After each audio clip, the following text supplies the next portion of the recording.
Good evening and welcome to the Business Day. I'm Andrea Chisholm. At least one Caribbean leader is proposing that the Inter-American Development Bank should increase the cap on policy-based loans.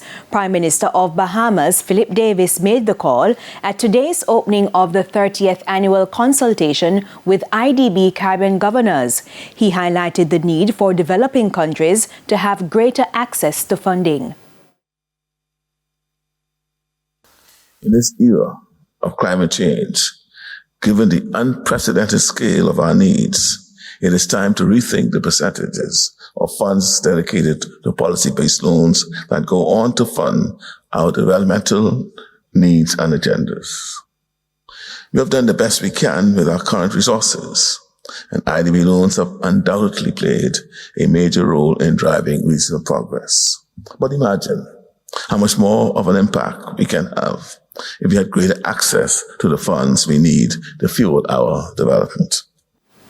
In the meantime, Mr. Davis is also of the view that the current lending models need to be revamped. He's also advocating for adjustments to be made to investment loans.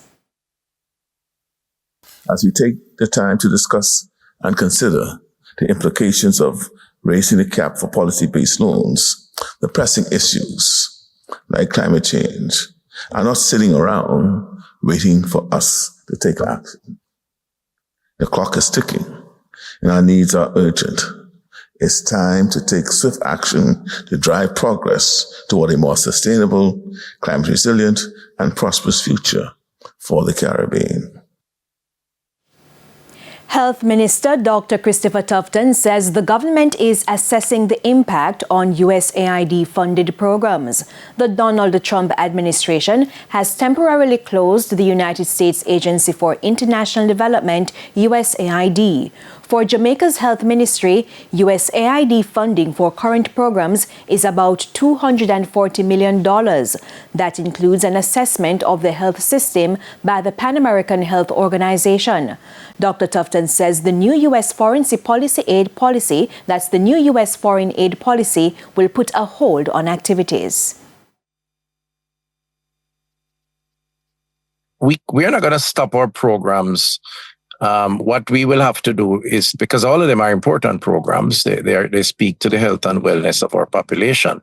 So whether it is HIV or even the assessments that needs to be done to keep us on track, we will have to find a way. So if it has budgetary implications, and those budgetary implications, the source of those budgets have to be moved from one source to the next, then it's something that we'll have to do. So we are now in a budgetary cycle, and some of those conversations will also include that. The reason why I'm speaking in such kind of generalized term is because it's still an unfolding event. The team have been asked to do an assessment, and we're not just doing it as health, we're doing it across the government. The Ministry of Foreign Affairs, Minister John Smith, a big part of coordinating some of that. So I think we will have a much clearer picture, either in terms of the re-engagement of dialogue or in terms of the alternatives. And that will unfold in the weeks, I would think, and certainly the months to come. Banks and cambios are selling the American dollar for an average $158.26. The Canadian dollar is being sold for $110.46. $196.59 is the average value of the pound, while the euro is going for $163.64. To the stock market now, the JSE index advanced by 1,899 points today, while the junior market index declined by 10 points. Declining shares outpaced advancing shares by a wide margin. The winners include Pulse Investments, Berger Paints, CAC 2000, JMMB 5.75% US dollar preference shares, and Access Financial Services. Losers were led by JPS 7% preference shares, Consolidated Bakeries, Cygnus Credit Investments 8%, First Rock Real Estate Investments US dollar shares, and Caribbean Assurance Brokers. 23 stocks traded firm.